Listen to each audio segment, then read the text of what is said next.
주님께서 여러분과 함께 또한 사제의 영과 함께 루카가 전한 거룩한 복음입니다. 주님 영광 받으소서.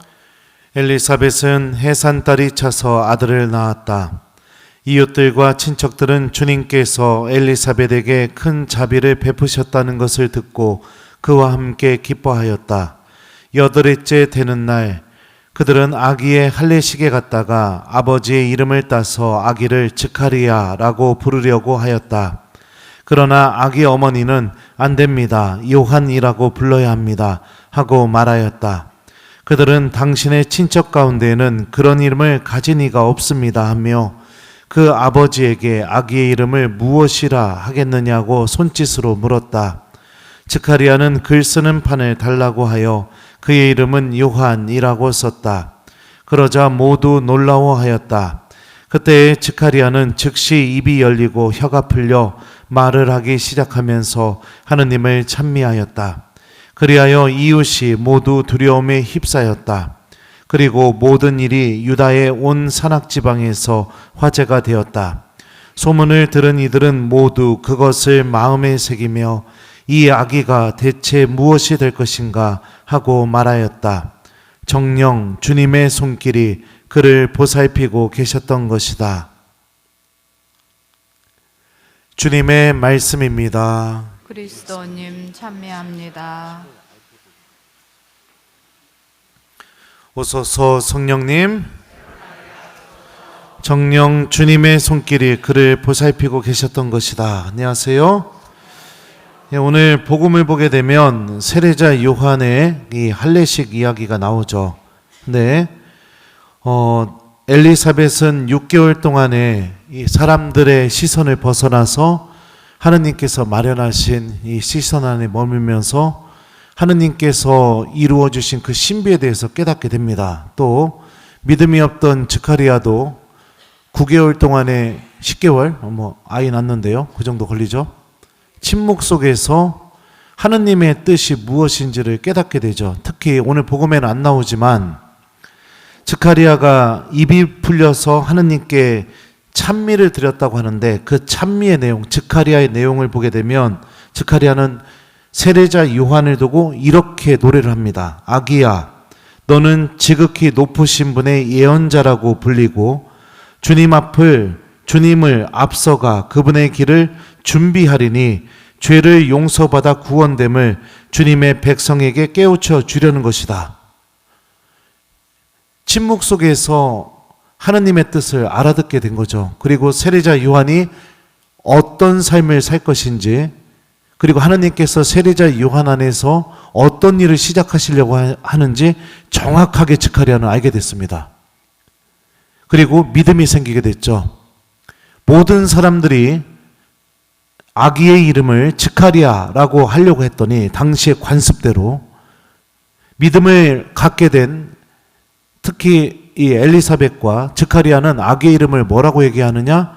요한이라고 이렇게 얘기하게 됩니다. 여기서 우리는 한 가지 분명한 사실을 알 수 있죠. 신앙의 길은 세상의 길과 다르다는 것입니다. 믿음을 갖고 있다는 것은 나를 움직이고 결정하게 만들고 선택하게 만드는 게, 다시 말하면 가브리엘 천사가 즈카리아에게 전했던 말씀, 지금으로 바꿔서 얘기하게 된다면 주님께서 나에게 하셨던 말씀, 그 말씀이 모든 선택의 기준이라는 것이죠. 그래서 남들이 이해할 수 없는 행동을 하기도 하고요, 손해보는 선택을 하기도 하고 남들이 하지 않는 것을 하기도 합니다. 이게 왜 그러느냐? 믿음 때문에 그렇다는 거예요. 그 참된 믿음이 무엇인지를 우리는 첫 번째 알 수 있습니다. 그리고 이 믿음은 무엇을 통해서 형성되게 되었느냐? 침묵을 통해서 형성되게 되었다는 거. 이게 두 번째로 우리가 본문을 통해서 알 수 있는 메시지죠. 그리고 난 뒤에 부모가, 특히 아버지가, 믿음이 없던 아버지가 믿음을 소유하게 되자, 그래서 주님께서 말씀하신 대로 아이의 이름을 요한이라고 짓게 되자, 루카복음서 저자는 이 사건을 어떻게 평가를 하느냐, 이렇게 평가를 합니다. 정녕 주님의 손길이 그를 보살피고 계셨던 것이다. 부모가 신앙을 갖게 된 것을 두고 루카복음서 저자는 하느님의 손길이 세례자 요한을 보살피고 계셨던 것이라고 평가하고 있습니다. 당연하죠. 부모가 믿음이 없다면 하느님의 엄청난 계획도 그 자녀를 통해서 이루어지기가 힘들기 때문에 그렇습니다. 세례자 요한은 자기 아버지가 믿음을 되찾은 그 침묵, 그리고 자기 어머니가 성모님을 만나게 되었을 때 하느님의 놀라운 신비를 깨닫게 되었던 사람들의 시선에서 벗어나 오로지 하느님의 시선 안에 머무는 이 시간, 이 두 가지를 예수님께서 오시기 전에 자신도 이 두 가지 안에 머물게 됩니다. 바로 광야죠. 침묵을 지키게 되고 오로지 하느님의 시선 안에 머무는 시간.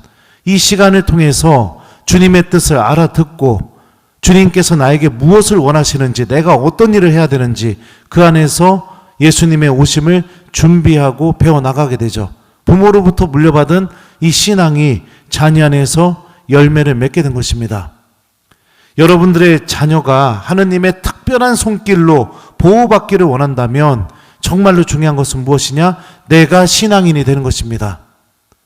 신앙인이 된다는 것은 무엇이냐? 다른 사람들과 똑같은 기준대로 판단하고 선택하고 남들이 하는 그대로 답습하고 그러면서 살아가는 것이 아니라 남들이 이상하게 생각한다 하더라도 다른 이들이 가지 않는 길이라 하더라도 하느님의 말씀이 내 안에 머물면서 그 말씀이 움직이는 힘을 따라가는 것, 이게 신앙인이 되는 것입니다. 하느님의 말씀이 내 안에서 열매를 맺게 되는 삶, 이 삶을 살기 시작하게 되면 하느님의 손길이 내 자녀를 아주 특별하게 돌보게 되는 은총이 주어지게 되죠. 사랑하는 교우 여러분들, 많은 아이들이 또 젊은이들이 신앙을 버리고 떠나고 있습니다. 가정이 무너지고 있죠. 오늘 일독서를 보게 되면 하느님께서는 엘리야가 와서 하시는 일이 무엇인지에 대해서 이렇게 얘기합니다. 보라, 주님의 크고 두려운 날이 오기 전에 내가 너희에게 엘리야 예언자를 보내리라. 그가 부모의 마음을 자녀에게 돌리고 자녀의 마음을 부모에게 돌리리라. 그래야 내가 와서 이 땅을 파멸로 내치지 않으리라. 이 엘리야는 오늘 루카복음의 가르침에 의하면 바로 세례자 요한이라는 것을 알 수 있습니다.